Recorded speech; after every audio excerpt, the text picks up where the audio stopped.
2 this morning, and we are taking a live look at our nation's capital. That's where Democrats have held on to a very narrow lead in the Senate after a tight midterm election this past week. The results for Nevada's Senate race were called last night for the incumbent, Cortez Masto. President Joe Biden says his administration is optimistic about the next 2 years. We feel good about where we are. We're going to try to get as much done as we can to continue to fulfill the agenda. Meanwhile, Colorado's 3rd congressional district is still too close to call. Right now, Republican incumbent Boebert is up by around 1,100 votes over Democratic challenger Adam Laxalt.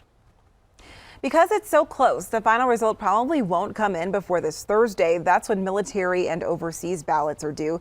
Several rural counties in the district have also noted that they have small staffs, so they are working around the clock to count those remaining votes. Also still undecided for Coloradans this morning, Proposition 125. If it passes, you could buy wine while shopping at the grocery store. Denver 7's Brandon Richard is live now. And Brandon, this measure is still sitting with a razor-thin margin. Yeah, that's right, Jessica. And votes are actually still being counted. So that means that Proposition 125 could be headed to an automatic recount because the vote is that close. Of course, it would allow grocery stores like King Soopers here to sell wine. In fact, stores that have a license to sell beer, any store, including convenience stores, would also be able to sell wine starting in March of next year. So if this passes, that means that you could have wine being sold at stores like King Soopers, and you wouldn't have to make another stop at the liquor store. Supporters say it would be very convenient for shoppers.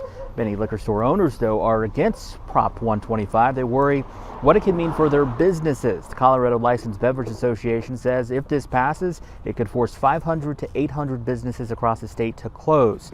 Now, right now, that vote is split 50% yes, 50% no, but when you look at the raw vote totals, the yes side is leading right now by about 14,000 votes. Again, that is so close, it could trigger an automatic recount. Again, those votes are still being tallied, so we'll keep an eye on it.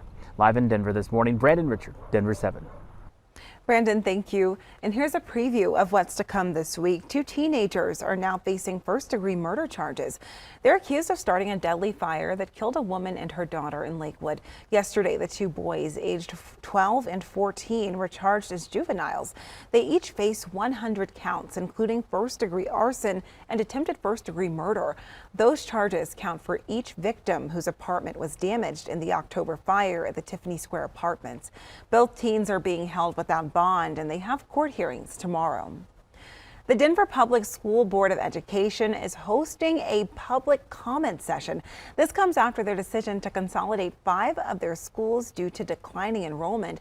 Those schools are listed on your screen right now. The meeting starts at 5 o'clock at the Emily Griffith campus off Lincoln Street. We're taking a look at the high country right now. Copper Mountain is welcoming skiers and snowboarders starting tomorrow morning, and this is the ski area's 50th season. Taking a live look from Nashville, the Broncos are taking on the Tennessee Titans in just a few hours after their bye week. Our sports team spoke with players ahead of today's game, and they say they need to focus on their defense.